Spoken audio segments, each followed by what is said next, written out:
Yeah, ladies and gentlemen, good evening. It's my great pleasure to welcome you to our weekly webinar about hydrogen and hydrogen derivatives, possibilities and constraints on behalf of the different organizer of which is one, the let's say Green Hydrogen Association of Tunisia.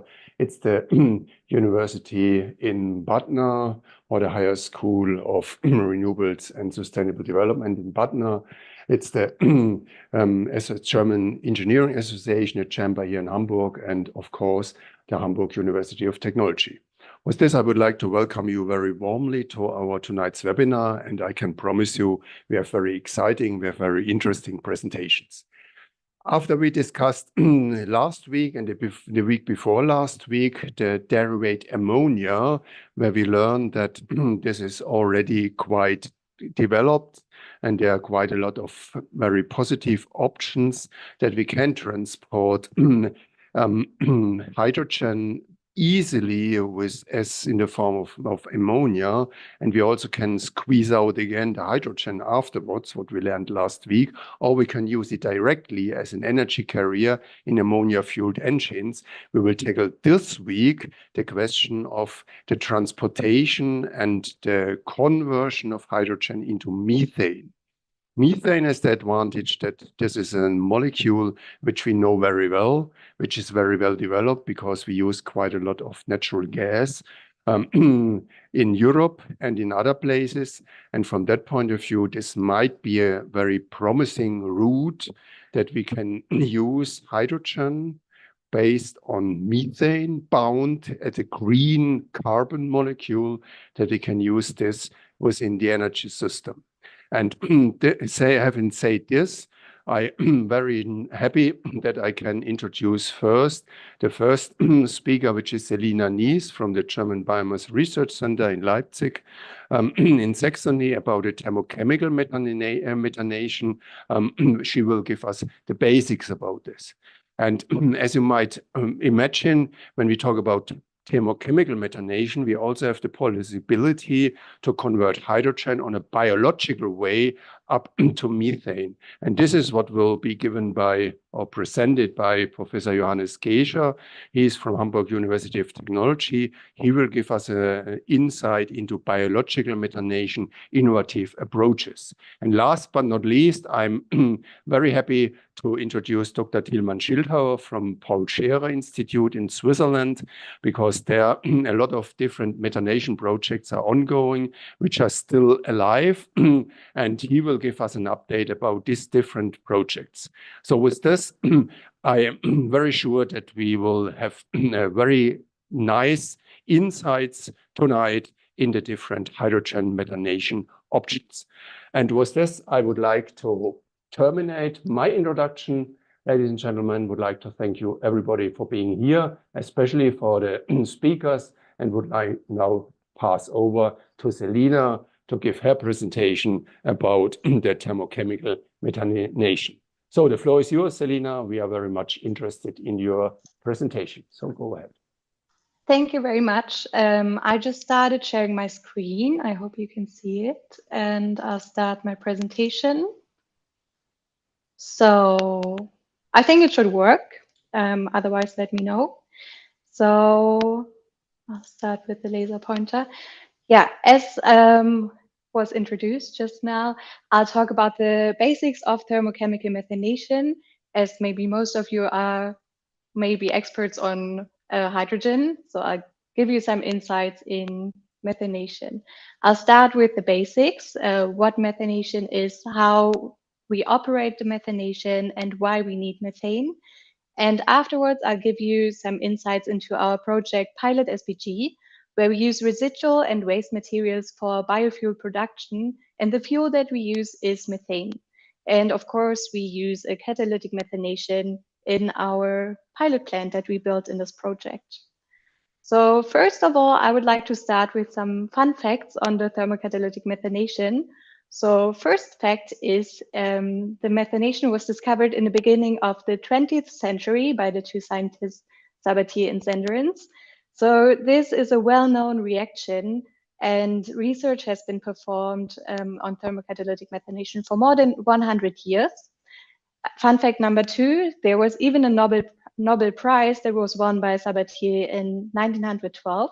So an interesting reaction, the thermocatalytic methanation. Third fun fact is that the carbon monoxide methanation was used for synthetic natural gas production during the oil crisis in the 70s. So it does have a use case. In the oil crisis, for example, it was the substitute for natural gas. And the last fun fact that I found is that NASA is also doing research on the thermocatalytic methanation, but NASA wants to utilize the carbon dioxide from breath to produce water. So different use case, they don't want the methane, they want the water. Still interesting. So the methanation reactions for the chemists are these two reactions. So in general, the thermocatalytic methanation is the hydrogenation of a carbon source to methane and water as products. So our carbon sources are either carbon monoxide or carbon dioxide. Then of course we need hydrogen that is transferred to methane, but also water. So we have these two reactions, either the CO methanation or the carbon dioxide methanation. And you see when you look at the reaction enthalpies that both reactions are exothermic. This means by reacting to the products methane and water, heat is produced. And you see that the CO methanation is a bit more exothermic than the carbon dioxide methanation. And the reason is that these reactions are kind of connected by the water gas shift reaction. So one mechanism of that's known for the CO2 methanation is that first the water gas shift reaction is happening where carbon dioxide and hydrogen react to carbon monoxide and water, and afterwards the CO methanation is happening. And then like the sum of these two enthalpies is this enthalpy for the CO2 methanation. So much for all the chemists who are interested in this in the reaction balances. But I'd like to summarize this by saying that we need a carbon source like carbon monoxide or carbon dioxide and hydrogen as our reactants for the thermochemical methanation. We also need low temperatures because we have exothermic reactions. So if we have low temperatures, we force the equilibrium towards our products. But there are other points that are important to consider. For example, the reactor that we choose and the catalyst. And also the reaction is favored at high pressure.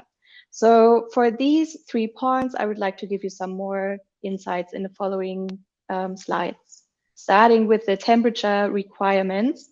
So let's look at the CO2 methanation again. I'd like to focus on the CO2 methanation because this is, well, my field that I work on. And I always like to use CO2 as a molecule because, I mean, we want to avoid CO2. So it's nice to use it as a carbon source as well. Well, if we want to look at the temperature requirements, what we need to do is look at the thermodynamic equilibrium. So this is just an Aspen simulation that I did at 1 bar and hydrogen to carbon dioxide ratio of 4. So this is the stoichiometric ratio. And if we look at the CO2 conversion, which is what you see in this line here, we see that with rising temperature, the conversion decreases.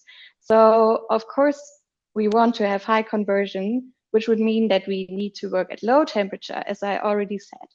So in green, we also see the selectivity to methane, and this is up until around 400 degrees Celsius. So this is not as critical, but then it quickly drops, which is because there are side reactions happening at higher temperatures, like carbon deposition or carbon monoxide. That's one of the products here.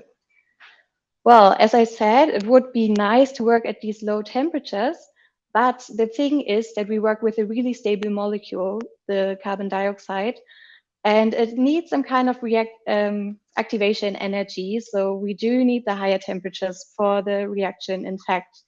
And another reason is that the reaction is kinetically limited. And if we look at the oxidation states of the carbon, in carbon dioxide, it's +4, and in methane, it's -4. So in this reaction, we have an 8 electron reduction. So this is the reason why we do need a bit of higher temperatures going up to 450 degrees Celsius. So one aspect in the research for methanation is to find active catalysts that work at low temperatures. But how do we choose the right catalyst for the reaction? So usually for the methanation, we use supported catalysts. So we have an active metal that is highly dispersed on an oxidic material, for example. So active metals are, for example, some transition metals like iron, cobalt, nickel, copper, molybdenum, ruthenium, rhodium, palladium. So we have some noble metals, but these are quite expensive. So in reality, mostly nickel is used because it has quite good activity and is quite cheap. And these metals can be used as active metals, and as support materials, we can use oxidic materials like alumina or silica, magnesium oxide, titanium dioxide, zirconia, or also cerium dioxide. So these are common ones, like these would be used commercially, for example, but then others are rather for research at the moment. But well, just to summarize that again, nickel is a good choice as a catalyst because it has good catalytic performance, a high selectivity to methane, and it has a low price, which is important if we want to commercialize these kind of processes. So next up, I want to talk about reactors for thermochemical methanation. So most commonly what's used in practice are fixed bed reactors. So these are quite simple and also quite cheap. I think that's why they're used so widely. So it's like a stainless steel tube and they have a catalyst inside a catalyst bed. They can be adiabatic. So this means that the heat of the reaction is not removed. However, if we use an adiabatic reactor, we might have hotspots in the catalyst bed. And if they go above 500 degrees Celsius, this is bad for the catalyst and leads to deactivation and also side reactions. So actually, this is something we want to avoid. And we can avoid this by cooling, for example, and getting rid of the reaction heat from the exothermic reaction. Another option is to use multi-stage fixed bed reactors. So we have several fixed bed reactors in a row. And to improve our yield, something we can do is to add intermediate cooling. So in this way, water is removed by cooling. And then we withdraw one of the reaction products, and then we force the reaction to go towards the products again. Or another option to improve our yield would be product gas recycling. So our product gas contains a lot of methane. And if we take part of this product gas stream and put it back into the first reactor, then our gas is diluted. And this would also lead to a better temperature distribution in the reactor. But there's not only fixed bed reactors. In research, there are also other reactor types that are looked at. For example, fluidized bed reactors or structured reactors or also multi-phase reactors. So there are other options, but this one is what's used commercially, if it's used commercially. And last but not least, the high pressures for high conversion. I also wanted to tell you why we need high pressures. So if we look at the reaction again, we see that our reactants are 5 molecules. And when they react to methane and water, we have 3 molecules. So if we look at this in a certain volume, so let's say we have 1 bar, we have this specific volume, and these 5 molecules just react to 3 molecules. And on the right, you again see the diagram with the thermodynamic equilibrium, the same as I showed you before for the temperature, because this was for 1 bar. But now if we increase the pressure, for example, to 20 bar, this is like a volume reduction. And then these 5 molecules are in a much smaller volume. And so they're more ready to react because they get closer to each other. So we force the equilibrium, if you look at this diagram now, towards higher conversion, which you can see here. So at the same temperature, compared to 1 bar, we get higher conversion with 20 bar. And also the selectivity to methane is improved at the higher temperatures. So this is why we want to work at high pressures in the methanation. So, but why do we want to produce methane? I think it's a really interesting molecule. We can use it as an energy carrier. It has an energy density of 9.3 kilowatt hours per cubic meters. That's more than hydrogen. And methane is important for high temperature generation. So if we have a process where we need high temperatures above 1000 degrees Celsius, this is what we need methane for, to get these high temperatures. But methane can also be used as a fuel. Of course, not for cars in the city center, because these are going to be rather electrified, but for other transport sectors that are less easy to electrify, like heavy duty transport or for ships, for example. And the advantage of methane is that it contains one carbon molecule, one carbon, and for hydrogen. So it's less carbon than in other fuels. So we have lower carbon dioxide emissions when we use methane as a fuel. And the last thing we can use methane for is, for example, as a precursor for chemical synthesis. But the important part for all of these applications is that we don't want to use methane from fossil resources, but we want to use renewable methane, for example, from biomass. And why should we transform hydrogen into methane? Well, first of all, the energy density. As I said, methane has quite a high energy density.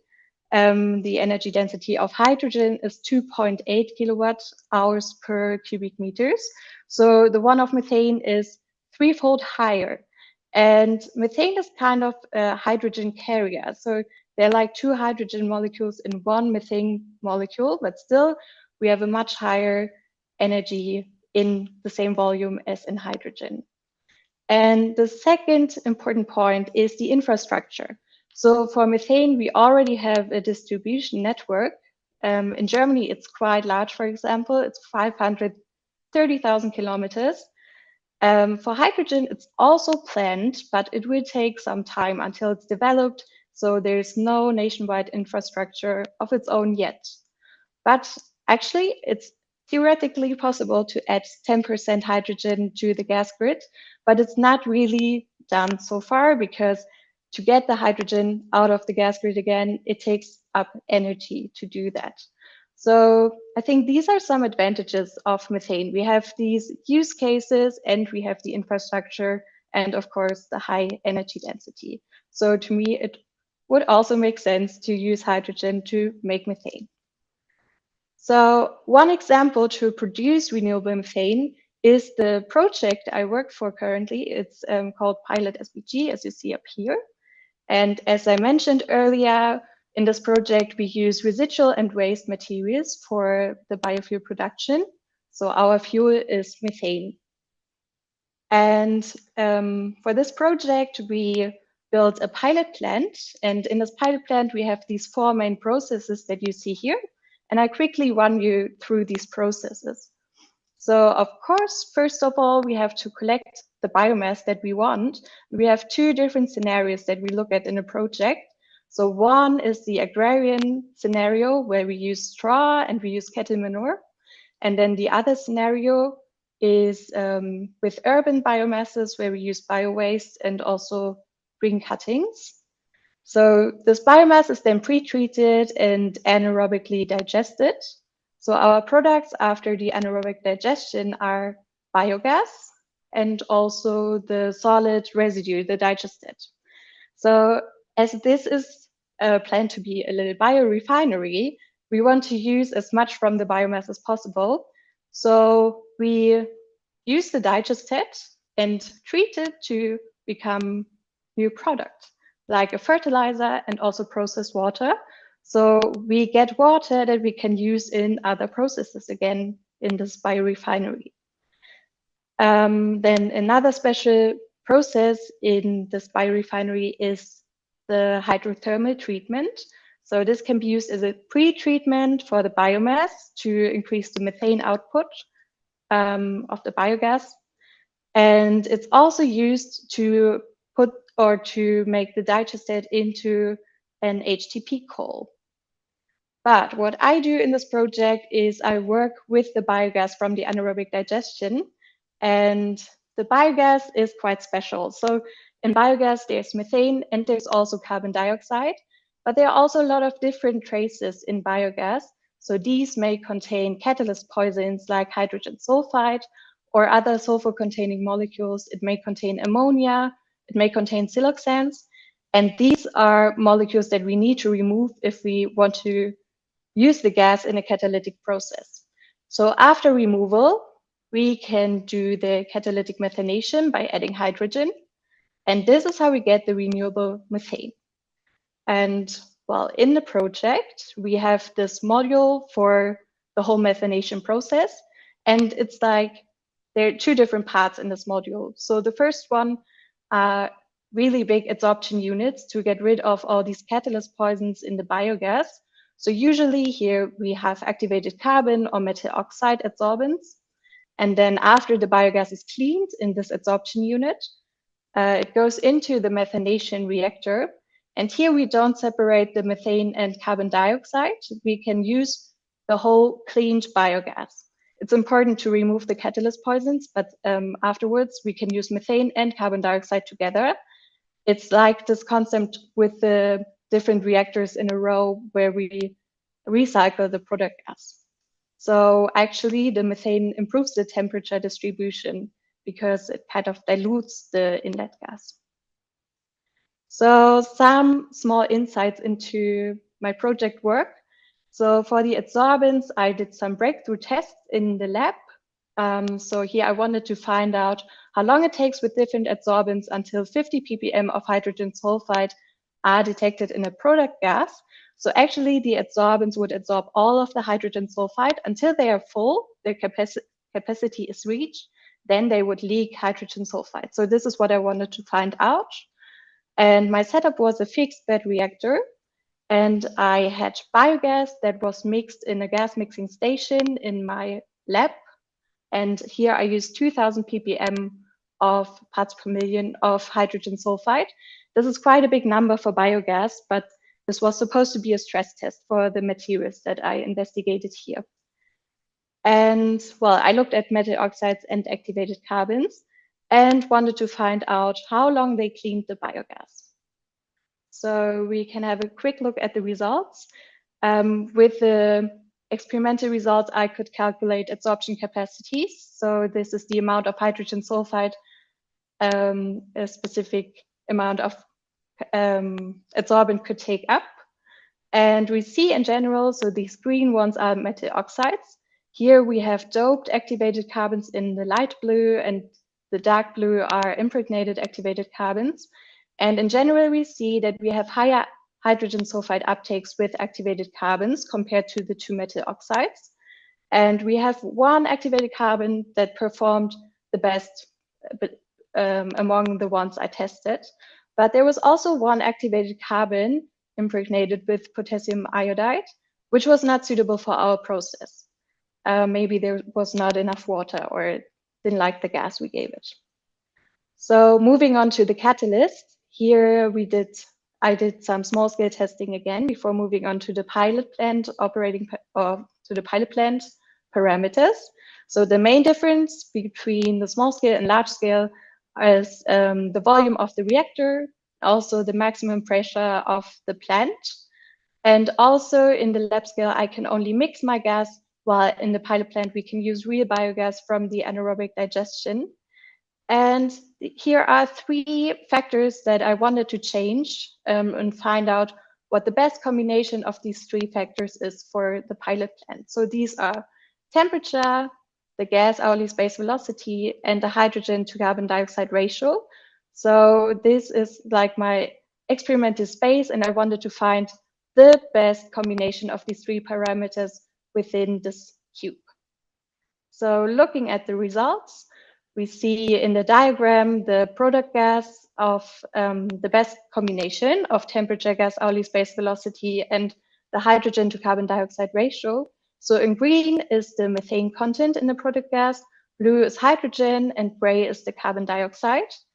In general, we could see that methane has no adverse effect, so we didn't see any hotspots. It was actually good to have methane as a diluent in the gas. That's what we found. And we also saw that if we want to meet the fuel conditions, which means we want high methane, low carbon dioxide, and hydrogen with less than 2 volume% in the product gas, this is something we can meet with most of the catalysts that we tested here, except for the 2 ruthenium catalysts on alumina. And one catalyst was especially promising. So this was the nickel catalyst on cerium dioxide. It had very low hydrogen, high methane content, and it worked at 250 degrees Celsius. So the others all required higher temperature. So this has been some insight into our project. The next step is to actually operate the pilot plant.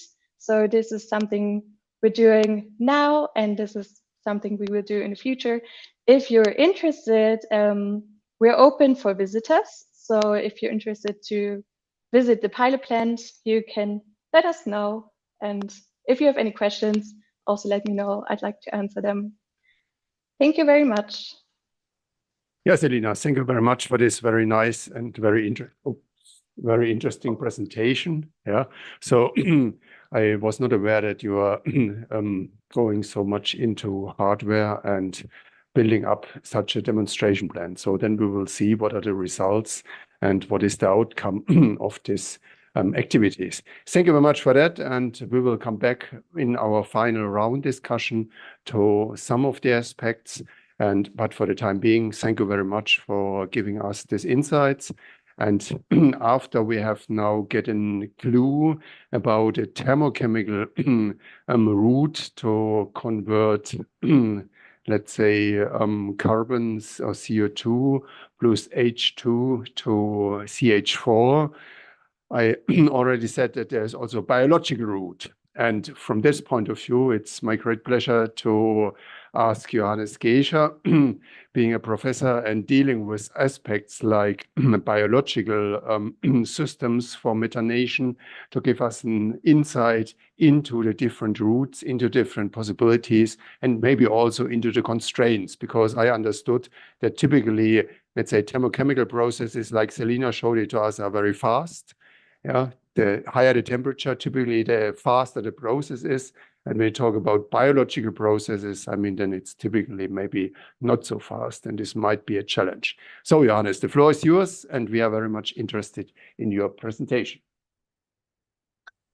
Yeah, thank you very much, Martin. All right, let's see.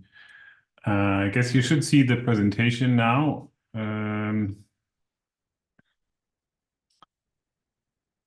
Yeah, it's a great pleasure to introduce you a little bit to biological methanation. And I'm a biologist, so I will use my chance also to introduce you a little bit to the ecological function that methanogens, the organisms that actually conduct biological methanation, the niche that these organisms have. So what you see in front of you is the tree of life.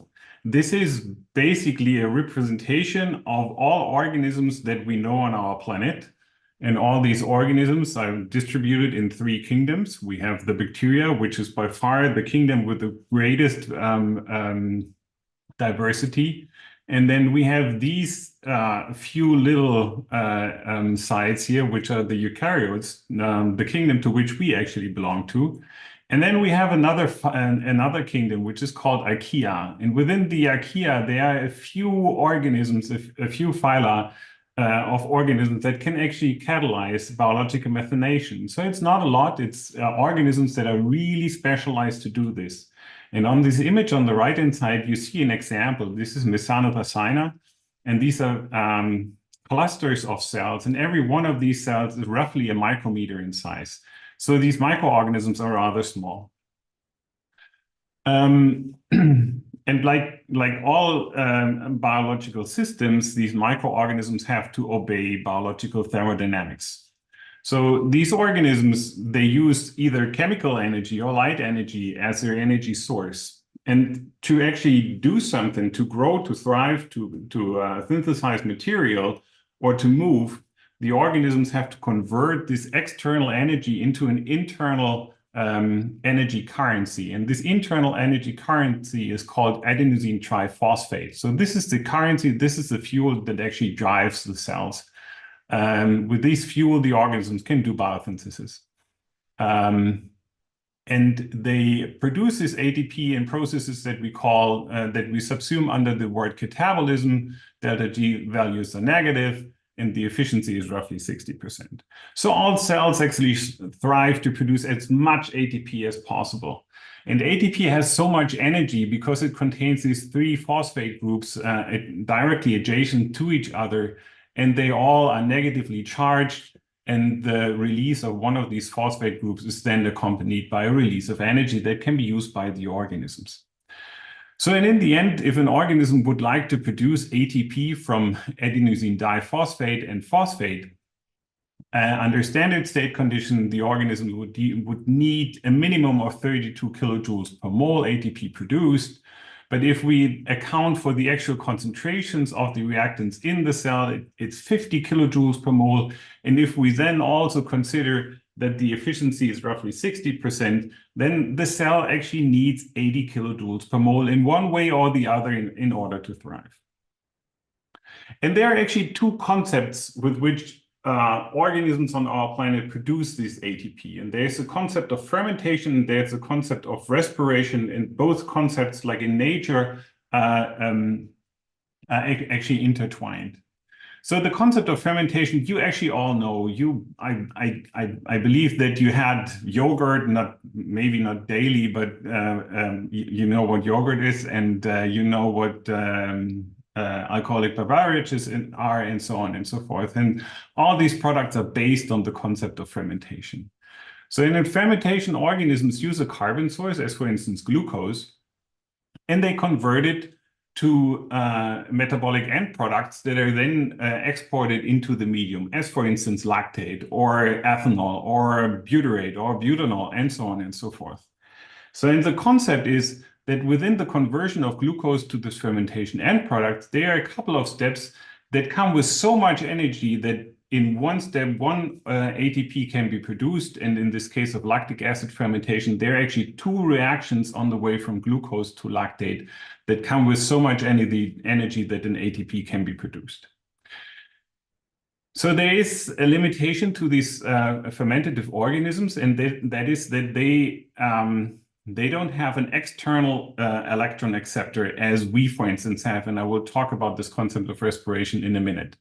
So in the end, the substrate and the product will have to have the same oxidation state. So the carbon in glucose has the oxidation state of 0. And if we go through the individual carbons of lactate, we will also see that on average, the oxidation state of the carbon will be 0.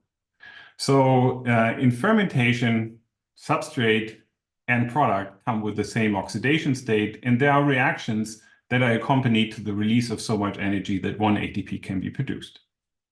And there, as I said, there's a multitude of fermentation reactions, and you know a lot of them. Propionic acid, you know from some kind of Swiss cheese, homolactic fermentation, you know from yogurt, and so on and so forth.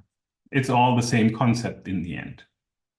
So and then there's the respiratory concept, which is a bit more complex. So in the respiratory process, we have an electron donor shown here, and we have an electron acceptor. And there's a driving force that leads to the oxidation of the electron donor and the transport of electrons to the electron acceptor. And this driving force is called redox potential. So the electron donor has a lower redox potential as the electron acceptor, and the higher the difference in redox potential is, the more energy there is in this respiratory reaction, and the more electrons are actually then transferred. So in this transfer of electrons from lower negative potential to from lower redox potential to higher redox potential is actually accompanied with the buildup of a so-called proton motive force. So we have a gradient of protons across a membrane, and this proton motive force is then used for the production of ATP. So it's not necessary that one reaction actually releases enough energy to produce one ATP, but we need energy to translocate one proton from one side of the membrane to the other side, and we need 3 protons to produce 1 ATP. So it's very similar to one of these sand mills that you see on playgrounds. So in the end, you have an electron donor that you throw into the membrane, and then it falls down to the value of, and it's transferred to the electron acceptor. And we have these wheels moving, and this movement of the wheels is actually transporting protons from one side of the membrane to the other. And this proton gradient is then used to produce ATP. All right. So in respiratory reactions, there's actually a multitude of electron acceptors organisms can use in the environment. We are limited to using oxygen. This is the only electron acceptor of respiration that we can use, and this comes with a very high redox potential. And we can use Nernst equation in order to calculate how much energy a respiratory organism can actually get from such a process. N is the number of electrons that are transferred, F is the Faraday constant, and delta E is the difference in redox potential. And for instance, organic carbon comes roughly at minus 434 millivolts, oxygen at 810 millivolts, so there's a difference of 1.2 volts. So we can only grow respiratorily with oxygen, but there's a multitude of other organisms on our planet that can use different electron acceptors for respiratory processes. And in fact, 20 to 40% of the organic carbon on our planet is anaerobically metabolized, so by one of these other electron acceptors here. And one electron acceptor, or the least best electron acceptor that can be used in a respiratory process, is carbon dioxide. Carbon dioxide can be an electron acceptor for a respiratory process, but it comes with a very low redox potential of minus 244 millivolts if we are talking about methanogens that reduce CO2 to methane. So there's only a very limited amount of energy in this reaction. And this energy is actually lower than compared to the energy that fermentative organisms, like for instance, lactic acid fermentation or butyric acid fermentation organisms can get from their reactions. So what this means is that in the environment, we have the production of biomass based on mostly plants or photosynthetically active bacteria. They will produce biomass, which is here abbreviated as CH2O.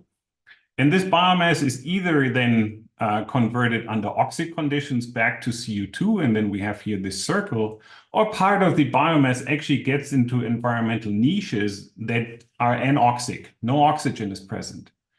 And then we could have respiratory processes with nitrate, for instance, and this would lead to CO2. But as soon as these redox electron acceptors are depleted, then we have these fermentation reactions, and they will lead to the production of CO2, hydrogen, and acetate as end products. And then we have the methanogens. They live with a very tiny amount of energy compared to the other organisms that we talked about. So these methanogens come actually in two different flavors. We have hydrogen-trophic methanogenesis, where CO2 is reduced with 4 hydrogens to methane. And we have also acidiclastic methanogens, where acetate is actually disproportionated into methane and CO2. So globally, 2% of the net CO2 that is fixed into biomass is actually released back in the form of methane. And this comes to a value of 1 gigaton of methane formed per year by methanogens on our planet. And these methanogens produce roughly 1.5 grams of biomass per mole of methane formed. So in what you actually see here, this is me. This is the so-called Volta experiment. When you step into a lake and you feel these tiny gas bubbles coming up your legs, this is mostly not oxygen, it's actually methane. And you can collect this methane in a dark night and produce these flames. Methanogenesis is a very complex process, and it took decades by very dedicated researchers to come up with the biochemistry behind this process. But in the end, it's respiration.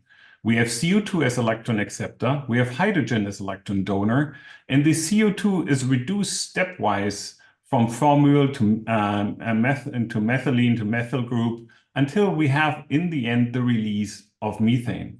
And during this process, we have a proton gradient being built up over the membrane, and this proton gradient over the membrane, or it can also be a sodium gradient, is used by the methanogens in order to produce ATP.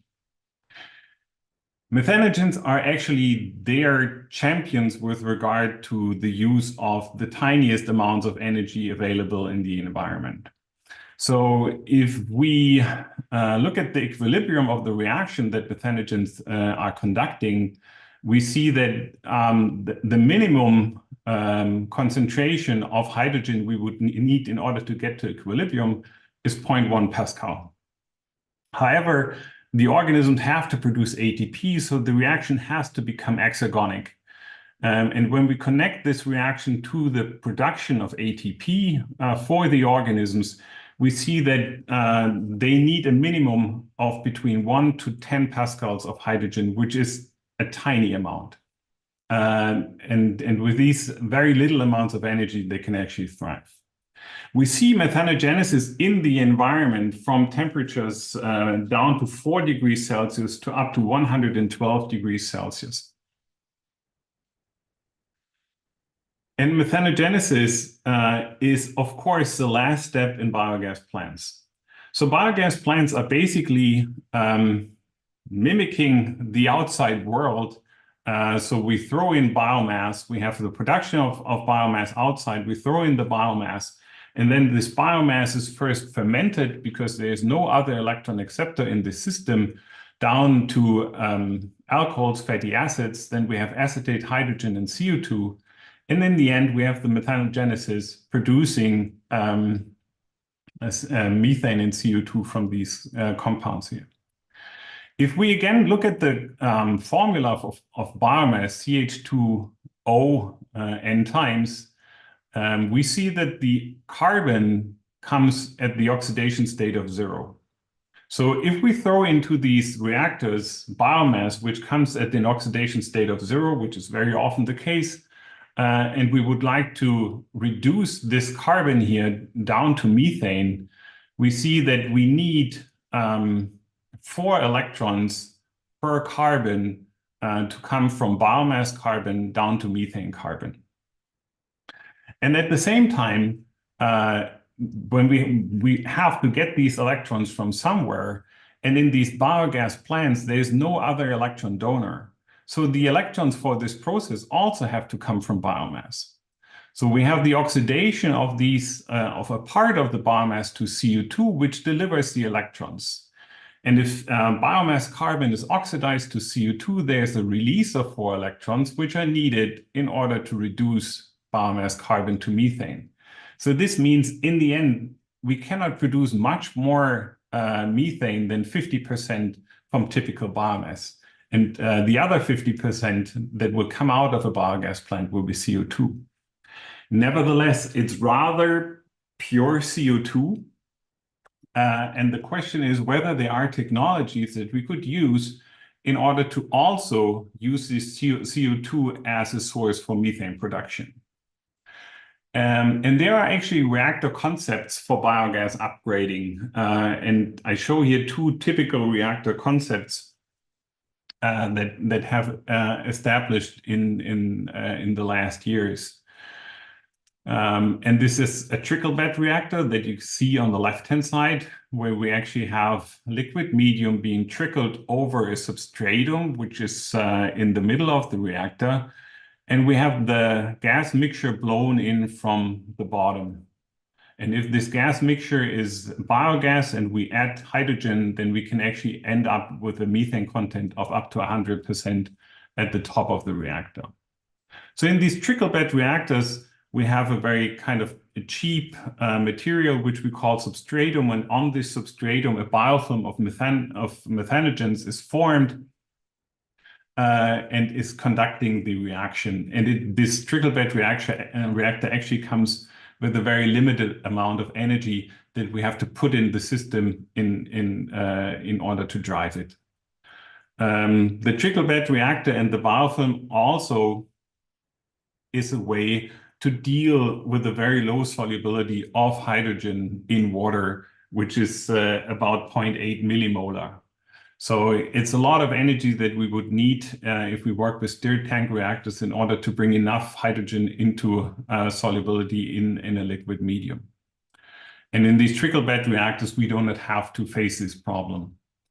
Also, we can, as a second strategy, we can use membrane biofilm reactors. So these are membrane bundles in a reactor, and biofilms form on the top of these membranes, and we blow in biogas from one side of the membrane. It's diffusing outwards, and the biofilm of methanogens actually grows on the bundles of these membranes shown here. And the hydrogen is depleted while it's migrating through the biofilm. So also here, we do not have this problem of hydrogen solubility. Nevertheless, if we do trickle bed or membrane biofilm reactor, coming with this 1 to 5 cubic meters of methane per cubic meter of reactor and day, we have to get the hydrogen from somewhere. And the latest concept that we have in order to upgrade biogas is actually the concept of bioelectromethanogenesis. So in bioelectromethanogenesis, we take the biogas and have a specialized reactor, which is a so-called bioelectrochemical system. So the methanogens actually grow on a cathode surface, a solid state cathode, and we apply a potential to this system. And then either some methanogens are actually able to take up electrons directly in the form of an electrical current, while others are actually taking up microbubbles of hydrogen that are produced at the cathode. And on the anode, we have then the reaction of oxygen being split into, water being split into oxygen and protons. So also this technology could lead to 100% to a biogas with 100% methane content. And the benefit of this technology becomes clear if we look at the energy that we would need for one or the other strategy. So in the upper shown strategy, we have a biogas plant. We have a feedstock coming in. From the biogas plant, we produce carbon dioxide, we produce methane, and then we have a power-to-gas process producing hydrogen that we pump into a biomethanation. This can be trickle bed, for instance. And then we can look at the power output sources, methane, hydrogen, and water. And we can also do the same thing, but do it with microbial electrosynthesis. And what we see is that the energy demand, if we compare this year to this year, is way lower in microbial electrosynthesis because the voltage that we have to apply to the system is way lower compared to power to gas. So this is something that we will see in the future in more and more reactor technologies coming up.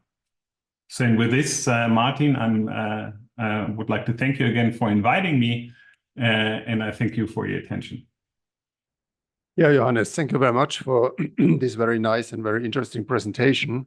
So we learned from you that, let's say, there are already quite some ways to convert, let's say, CO2, if it is there, if you have it, in with, let's say, hydrogen coming from electrolysis processes into methane. So therefore, we have a kind of toolbox where we can go either the one way with the thermochemical one, as Selina showed it to us, and also the biological one, as you just presented this more from a biological point of view. And by saying this, I'm now very happy to introduce Tilman Schildhauer from the PSI Institute in Switzerland, because there are already some projects ongoing on at least the thermochemical route, but I guess also on the biological route. And he will give us an update what's going on in Switzerland and what are the activities, what we can see and what are the results, what they gain. So Tilman, the floor is yours, and we are very much interested in your presentation. Thank you. Okay, so I'm in the wrong slide, but you can see my presentation, huh? Wonderful. Okay. Thank you very much for the invitation. I'm quite happy to give an overview. Actually, I collected a lot of luckily, my two predecessors gave a very nice introduction to all the technologies. So today we can produce renewable methane just by anaerobic digestion. And then you get this mixture of methane and CO2. You separate the CO2 and the water, and then you get the methane. And it's fully clear, instead of throwing the CO2 away, you could also actually add hydrogen here. You do this methanation reaction, which was introduced by Selina already. And actually, instead of throwing away the CO2, by adding hydrogen, we can produce more of the methane. So usually you can make 2/3 more methane from the same amount of biomass, which is actually quite interesting. What is here needed is that this gas upgrading the CO2 usually needs some type of energy. For example, you could do this in an amine scrubber, and then you can use the off heat of the methanation, which is exothermic, to operate here the CO2 separation, which actually increases the overall efficiency. And I show this little picture of the A2 gas plant, where I later have a little bit more details on where that is actually done. You could also, what also Selina introduced already, you can take the biogas without prior separation of the CO2 and go directly with the then clean biogas actually into the methanation reactor. That actually allows you to take the off heat of the methanation for something else. For example, the electrolyzer types, which actually operate not with water electrolysis, but with steam or water vapor electrolysis, which have a way higher efficiency, which then actually boosts the overall efficiency. And I will show also an example of that one. Then there's a completely different source of carbon that could be gasification gas, where we actually take some dry biomass, we do gasification, you get a wild mixture of carbon monoxide, CO2, methane, hydrogen, these type of things. There are also some impurities like unsaturated hydrocarbons like ethylene or benzene. You have to do some gas cleaning, you do the methanation. There are some projects that will show more detail, and you end up at the same point. Very similar like the anaerobic digestion, you get a mixture of CO2 and methane. And then you have to either separate the CO2 to get your renewable methane, or we add hydrogen from electrolysis immediately to the methanation, and then we end up with pure methane without the need of a CO2 separation. And the last thing, here's an overview. The last thing, you can also operate your methanation with any CO2, which you either catch from air or you catch it from a combustion process from a flue gas. And as long at least your hydrogen is renewable, that still you could consider this renewable methane. But you just should make sure that's not an excuse to operate a bad combustion. Good. Go a little bit into the different flavors which we have. If we start with power to gas with biogas. So we take actually the biogas, and you can see it here on the right-hand side. Biogas typically is a mixture of 60% of methane, which I show here in green. And then the brownish one, that's the CO2, 40%. You can either separate the two, inject the green part into the grid, or you add hydrogen to that, and then you need 4 times of the brown CO2 units as hydrogen, which is the red part. You do the conversion, and usually according to thermodynamics and so on, you get a mixture of close to 10% of hydrogen and 90% of methane. Sometimes it can be a bit higher, lower. Then you have to separate the hydrogen and recycle it. But this is how that works, and we have seen these examples before. And on the left-hand side, you see also a photograph of that. And in another process, which is more starting with wood gasification, you would rather aim at larger plants. You start with gasification gas, which is this mixture of hydrogen, already 40%, around 20-25% of CO2. There's some methane already. Again, if you do the methanation, you end up with this mixture of methane and CO2. As I said, and also Johannes said before, it's about 50-50 here. You could either separate the CO2 and inject the methane into the gas grid, or you add hydrogen and get, again, we need quite a huge amount of hydrogen here, and you end up again with a very high amount of biomethane here. So that's how that works chemically. There are different technologies. Generally, as we have seen, we can do it with catalysts. So in reality, in the commercial application, so far it's usually a nickel-based catalyst. And biologically, which was shown by Johannes, And the catalytic one, there are different ways of doing that. The main point is you have somehow to handle this high amount of energy or heat you have to remove from the reactor. So you have to bring the solid catalyst with a gaseous reactant into contact and being able to remove the heat from the system. And that led to these different ways of reactor concept. And the two most advanced are the fixed bed ones and the fluidized bed reactors. And I'll show example of all technologies. So the first example I show is the one where we actually take CO2 from the biogas and convert it alone with hydrogen. So that would technically be the same like taking CO2 from any flue gas or from air by direct air capture. And these are typical technologies used here. There's a complete family of reactors which all now belong to the same company, which company Hitachi Zosen. Hitachi Zosen Corporation in Japan, or the Swiss subsidiary Hitachi Zosen Innova, which actually bought the company Etogas a couple of years ago. And on the left-hand side, you see a 3 megawatt plant, which is actually one of the largest methanation plants or plants to produce renewable methane in these days, operating in the north of Germany.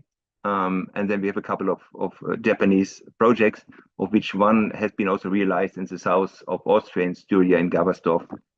Actually last year it was commissioned, actually by a colleague of mine. And that shows a little bit the size of these things in reality. That is actually the startup behavior of that plant. Here we see an aerial view of this Welse site. On the right side, you see all these anaerobic digesters of different types. And on the left side, you see actually the methanation plant and also the electrolysis and the connected buildings. And on the bottom, we see startup. So actually on the x-axis, we see the time in seconds. And on the y-axis, we see the gas concentration. And they start actually with 100% hydrogen. Then they add the CO2. And then the hydrogen reacts with the CO2 to methane, which is a green curve, which increases, and the hydrogen is consumed. And then we can see that actually after 7 minutes or so, they reach a level of below 5% hydrogen, which in their case, in the north of Germany, it allows them to inject the gas into the gas grid. So they have a relatively fast startup as long as the plant is already warm. Now showing another example. This is one of the examples where you actually use biogas directly, like also Selina showed. But here where we use the heat actually to increase the efficiency of the electrolyzer. And it is an example from Denmark. So on the lower right corner, you see a photograph of that thing. It's a 100 kilowatt plant. And on the left side, you see a sketch. So we actually have two catalytic tubes, which are inside a water-cooled vessel, and actually it's a boiling water cooling. So the heat of the reaction boils the water. There's steam coming out. In that specific system, they just remove that heat by condensating the steam. In the real system, you would actually take the steam and use it as a input to the SOEC, which is this little block on the left side. And this is a solid oxide electrolyzer. So it's an electrolyzer which not operates with water but with steam, and then reaches a very high efficiency, actually above 90% from electricity to hydrogen. So this is very high, so that the overall efficiency of the process, together with this around 80% of the methanation efficiency, gives you an overall efficiency of 70%, which is the highest level you can actually have here. And on the upper right corner, you'll see typical temperature profile. So the methanation reactor is also fixed bed reactor, and what Selina already told is you start the reaction, you go in with here 280 or 300 degree, then the reaction sets in, temperature increases, reaction becomes faster, so there's more heat release, so temperature rises and everything goes faster. So we actually get this hot spot, which in that specific system reaches 680 degree, because it's a company Topsoe, which is a very stable nickel catalyst. And at this point, after a few centimeters, you have about maybe 60% conversion or so. And any further conversion in the reactor is, because of the equilibrium limitation, depends on how fast you can cool down. So then you see they have a strong cooling here with this water boiling, and they get down relatively fast to low temperatures, which allows them then also to get these very high conversions. And if you see, there's more than one curve on top of each other, and actually shows the stability of the catalyst for nearly 1,000 hours. So it's really commercially very mature technology with a very nice catalyst here. If we switch over to the biological methanation, so that would be a stirred tank in which we have this archaea doing the job with actually they live in the water, and we have a stirred tank. There is the biogas or the CO2 together with the hydrogen is distributed from the bottom. And by the stirring, actually, we create a very large surface between the gas and the liquid, so that a lot of the gas easily can be transferred to the liquid phase, to the water phase, to reach the archaea, so that they can actually digest it. And then, if you do that correctly and you don't have breakthrough of the hydrogen, then you should have a very high conversion on the top of the reactor. And we see here two different sizes, which actually shows a little bit how fast this technology could be upscaled. So in 2015, they were at 165 kilowatt, and then they scaled up by nearly factor 10 or so to this 1.2 megawatt plant, which was commissioned in Switzerland relatively close to me 2-3 years ago. And we see for this 1.2 megawatts, we have a 50 cubic meter volume reactor, which is then water cooled. And you can see also on top of it the huge stirrer motor, which is needed to stir such a large reactor. A slightly different technology comes from the company Electrocare. It's a startup starting in the US, then moving to Denmark, and now is seated in Munich. They actually, instead of using standard archaea, they actually tested many different types or variants of the archaeas and found the one which are extremely productive per volume, and that allowed them to make the reactor a little bit smaller than the other technology. Still, we have here two different reactors, or we had two different demonstration projects, one in Denmark and one in Switzerland. So we speak about a few cubic meter for about 0.5 megawatt of size. So it's clearly more compact than the previous technology, but not as compact as this catalytic methanation, which was already indicated before. That actually large volumes of the reactor actually also come with a price. So what we did a little bit of a cost calculation here, and we consider only the methanation plant without the hydrogen path, which actually in this power to gas plant, the hydrogen path is the dominant one. But if you look what is left over for the methanation part itself, then we can make here this comparison. And on the left side, I show actually the investment cost, so the capex. And we see that this very large reactor volume for the biological methanation, which is on the left bar, this big orange block, actually is relatively expensive. And the 10 times smaller catalytic reactor is less expensive. And then you can see that also on the right-hand side on the operation cost. First, the operation maintenance cost are actually in this type of calculations completely proportional to the capital cost. This is why the gray box is larger for the biological methanation than for the catalytic one. And you can also see that there is a cost block, which are the nutrients to keep the archaea happy inside their reactor. They are also quite costly, and this dark green block tells why most of these companies which offer the technology now have a strong research in how they can actually get the nutrients back from the wastewater that you use. But still at the end, if you have to do design of a plant, there is a little cost difference between the two technologies. Coming to the part where we start with gasification gas, as I said, this very wild mixture. There's a very large project in Sweden, in Gothenburg, which actually technically was working wonderfully. Unfortunately, they ran into some economic problems. So at the moment, the plant is mothballed, so it can be restarted at any moment, but at the moment, the market doesn't allow for several reasons. It looks very complex, and the reality is, yes, it is very complex. It has to do with the effect. Maybe put here the laser pointer. It's a laser pointer. So we have the gasification here in that part. That is the gasifier, which actually produce gas which is rich in tars and in unsaturated hydrocarbons. So then they have actually to take out some of the condensables. Then we have a very large active carbon bed here, to take out all the aromatics. Then we see here a huge compressor station which presses everything to 16 bar. We have here some reactors which actually convert ethylene to ethane. There's a scrubber here to take out sulfur species.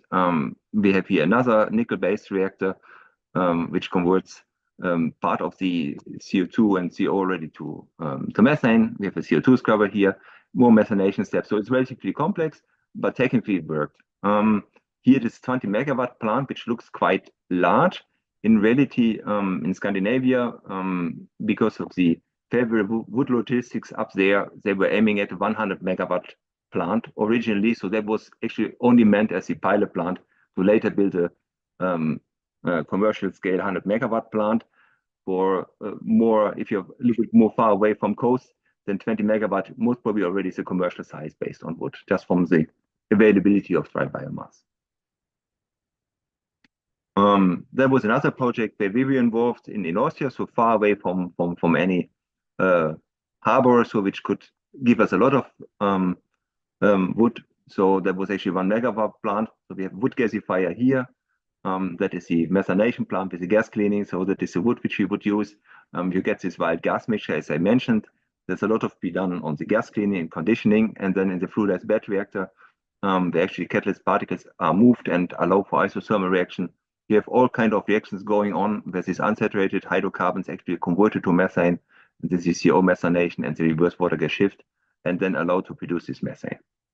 And to see how that worked, we first had a container plant in 2007, so already quite some years ago, which we would operate for 1,000 hours. So you see here's the time on stream. We see here in orange, that's the methane coming out, 40%, 50% CO2 that you can't do differently. There's a little tiny bit of CO coming out, which you can read here on the right-hand side. And based on this result, that the catalyst was stable for 1,000 hours, there was a 1 megawatt plant built at the same site. And you can see you more or less get first the same type of gas composition out of there, so that is quite reproducible. And second, you can see that also this type of plant is a very fast startup. So from starting the plant, idle plant, into you can inject the gas was only half an hour for the plant. The technology was then adopted because it was so successful technically by the company Engie, which actually did their own development on the same reactor concept over the last years, and they have a kind of commercial plan to be start somewhere in the next years. We hope to see that soon. Good. Very last thing, if you have this fluidized bed methanation, you could also add the hydrogen here to be a little bit more, or to store the hydrogen and produce more methane from the same amount of biogas. And we actually try to realize it within the European Union project, which has started last year, where the idea is we take a gasification from Stuttgart. We do all the product gas cleaning, and then this fluidized bed methanation then delivered by our industrial partner Alfresint. And then the idea is that we flexibly can add hydrogen from a solid oxide electrolyzer. When there is electricity, we add hydrogen. If there's not, we don't have to do, then we separate the CO2. And this is my last slide, an overview where we have a comparison of all the technologies, also for you to have the names of the different companies, the fixed bed, the fluidized bed, and the biological methanation. They all have the pros and cons, temperature level on which you can recover the heat, how much effort you have to do in the desulfurization. Can you use gasification gas right away, or do you have to do a complex gas cleaning? The reactor volumes, which sometimes have an impact on the cost, what you have to do, and we see more or less for all the technologies are plants up to 1 or several megawatt size. So in principle, all the technologies are mature. And with that, I would like to thank you for your attention.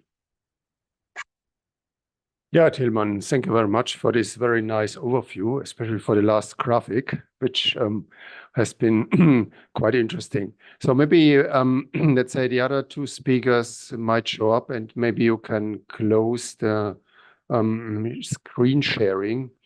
And what I would like to put on the table, let's say in this way, I mean, we learned from Selena and from Johannes that we know at least the basics about thermochemical conversion and about the biological conversion. We learned from you that there are already a lot of projects has been realized in the past and still, let's say, on the way to go. So we are already on a kind of upscale pathway when we, let's say, put this together, what I learned. And therefore the question is, what do you expect in the next, let's say, 5 to 10 years? Do you see on one hand side that we see completely new technologies? Do you would expect that we will have combinations between the thermochemical world, if I would be allowed to say it like this, and the biological world? Or do you think that, let's say, they develop independently from each other? Or do you think that we see completely new approaches in the years to come? How do you see it from your point of view? Maybe we start with ladies first, and then we move slowly via, let's say, the biological basics to more the market perspective, which I understood from your presentation, Tilman. If this is fine, then what you would expect, Selina, in the next 10 years? Well, I don't expect new technologies to come up, to be honest, because I think we have these technologies that work quite well. So maybe the focus is to improve these technologies. I think there will always be biological methanation and catalytic methanation, just maybe for different users using the different technologies depending on, for example, their carbon dioxide stream. So I could imagine, like, after a biogas plant, maybe people would like to use biological methanation to upgrade their biogas. But for industrial plants, maybe people who have CO2 as off gas, maybe they would be interested to use catalysts in a downstream process to make methane out of their carbon dioxide off gas. So I think both technologies will still be there. Maybe there are some others coming, but I think people would rather focus on the technologies that we already have and try to improve these. Okay, thank you very much. How you see it, Jonas?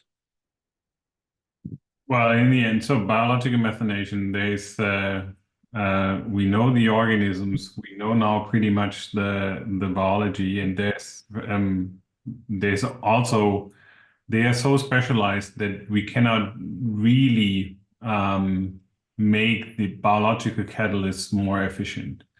What we can do is we can provide a process infrastructure that is more cost efficient and needs less energy. And I guess this will be a path in the upcoming years, how we supply the hydrogen, what is the best reactor technology for this when we talk about biological methanation.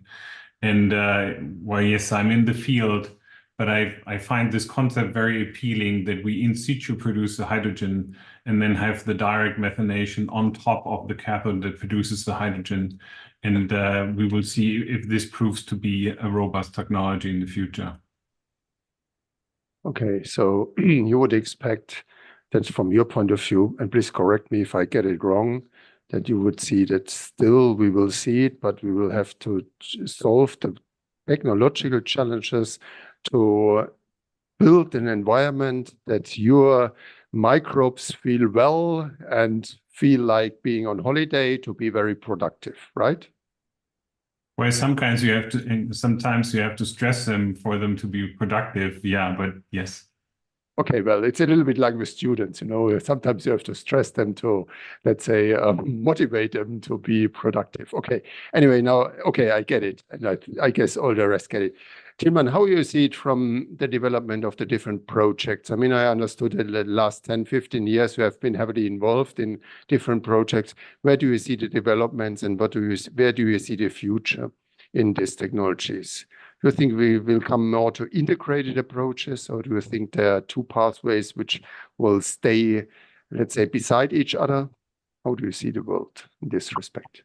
So I don't think that we will see integrated, because I don't see so much the synergies. I mean, let's say the following. I mean, for the electromethanogenesis, I mean, this is quite exciting. I mean, this significantly higher efficiency you get out of that. That is actually, that could be really a driver for this technology when it's more mature, because if you look at the cost structure of power to gas plants where we actually start with hydrogen, then we recognize that the capital cost of the electrolyzer and the operation cost of the electrolyzer together are most probably 2/3 or so of the price of the product. So being more efficient there helps both on the capital cost and the operation cost, which actually is a very interesting driver.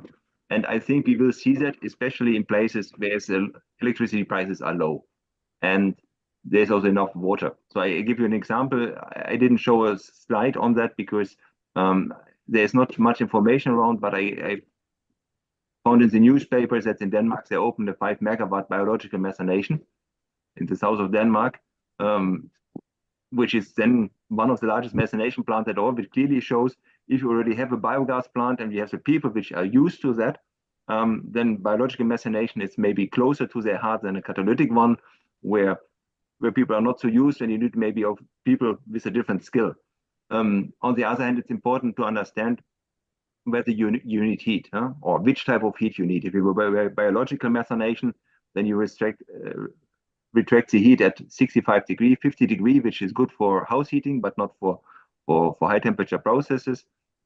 If you do catalytic, then you have the option to do more with high temperatures, 250 and higher, which is quite interesting.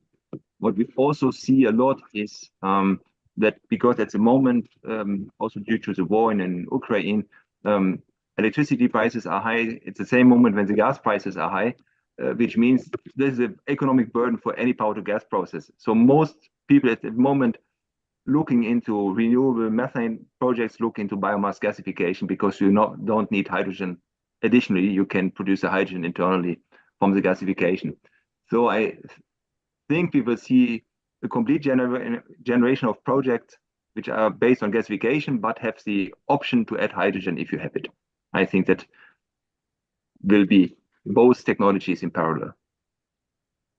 Okay, thank you very much for that. So maybe before we come to the final round, because we already have 2017, one more question, because one point is popping up. You said, what is the rough number, how much biomass you need to produce 1 kilogram of methane?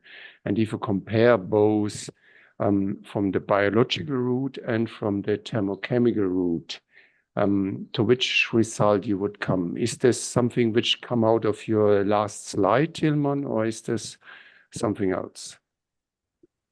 I would say this is pretty much the same, because the efficiency of methanation is always around 80%, independent of which way you go. And yes, if you start with the feedstock for biological methanation, you don't start with wood, which is very dry and very high energy dense. But if I subtract from the other biomass the water, which is in there, then I should more or less end up at the same thing, because the ratio between carbon, hydrogen, and oxygen is not so different between the feedstock for biological or biogas plants or gasification plants. So my expectation, if we subtract the water, we end up in the same range. But yeah, water is more dry, so it's a bit wood is more dry, so it's a bit easier to handle. I mean, but this could be also an advantage of both routes, because on one hand side, when you go for the biological route, you always need typically, if you don't go for dry fermentation, a pumpable material, a pumpable substrate. And when you go for a thermochemical process, I mean, well, water is very hard to burn, Yeah. So from that point of view, we need dry material, dry biomass, and therefore we don't have a competition of the two routes related to the feedstock. And this might add up to the assumption that there is a good reason to develop both pathways in the years to come.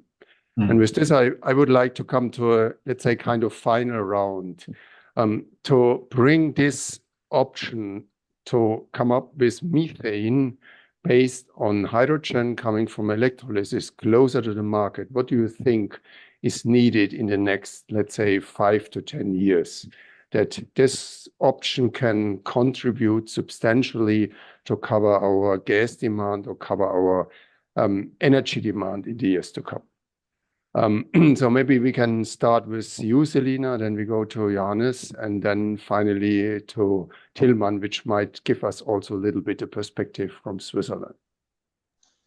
So your question is whether we need methane or hydrogen in the upcoming years, or? No, what is needed to bring the technology, the thermochemical methanation based on, let's say, hydrogen coming from electrolysis processes closer to the market, that this might contribute substantially to cover our energy demand?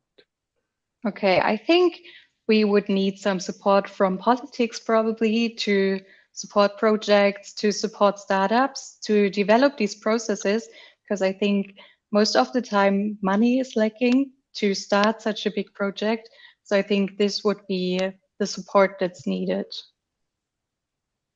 Okay, so you don't see any technical or other challenges in this way. So you just think, let's say, use the technology which is there and just scale it up and everybody is happy. Now, of course, there's still technical challenges, I think. But I mean, if you don't start to scale things up, you will never know what the problems are. So I think it's important to start these processes and scale up and then find out how to improve it further for costs or efficiency. Okay, thank you very much, Johannes. Yeah, I guess besides CO2 price and price for emission, one thing that will become important in the future is the materials, the catalyst materials that we need, and whether we can produce them sustainably, whether we can come up with other catalysts for power to X processes. And also, I mean, how we as the world community will deal with the different availabilities of these materials. I guess this will also be a major player if we talk about the future of realization of these processes. And from your point of view, do you think that, let's say, the biological route gains more momentum, or you think the thermochemical route gains more momentum? No, I mean, you're a biologist, if I understood Yeah. right, yeah? I'm kind of biased. No, but Martin, I mean, you said it already. There are two different. It's two different strategies which are well suited for different kinds of waste streams, and I guess they will both stay in place and develop further. Well, yeah, I agree to this, but when we go for the biological route, I mean, I understood that biologically you cannot convert lignin, for example, into any other. So this is something, this is a carbon loss at the end of the day for the digestate. And if you go then with this, let's say, loss into the thermochemical route, and this is a little bit maybe my personal vision in this respect, then we might on one hand side have the advantages of the biological route. Yeah, and then with the rest, with the digestate, we can go on the thermochemical route.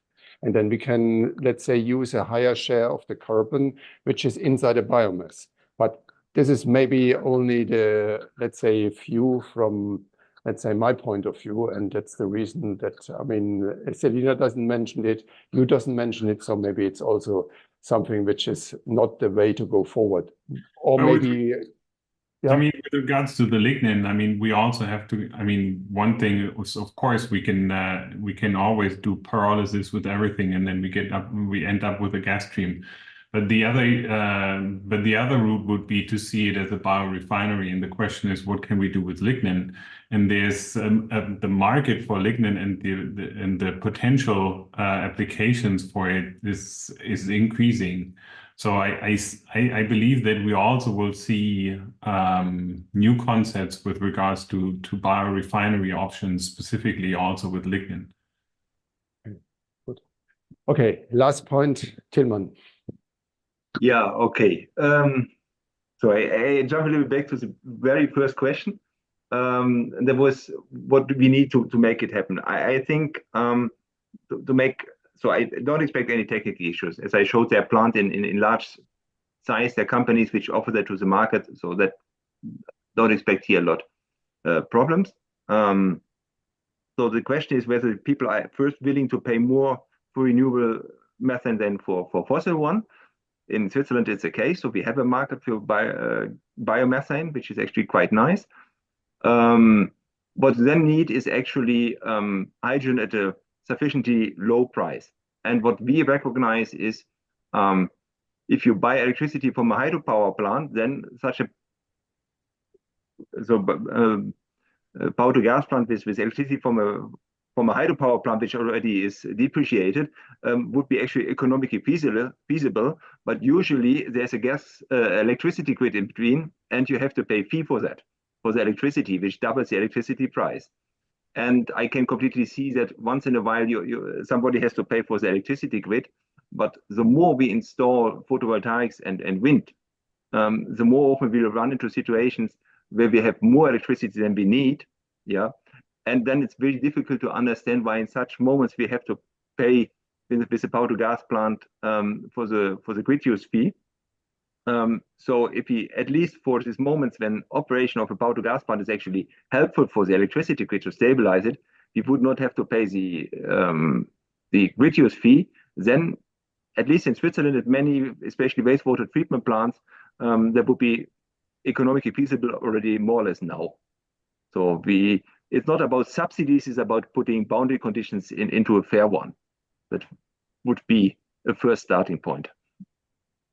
Okay, but then I also understood from your side that you don't see any major, let's say, technological hurdles or technological problems. You think with the knowledge is similar to what Selina said, from the technology, what we have already, from the experience which are available, and from the pilot and demo plants which have been operated, we have the knowledge and we have the possibilities to build.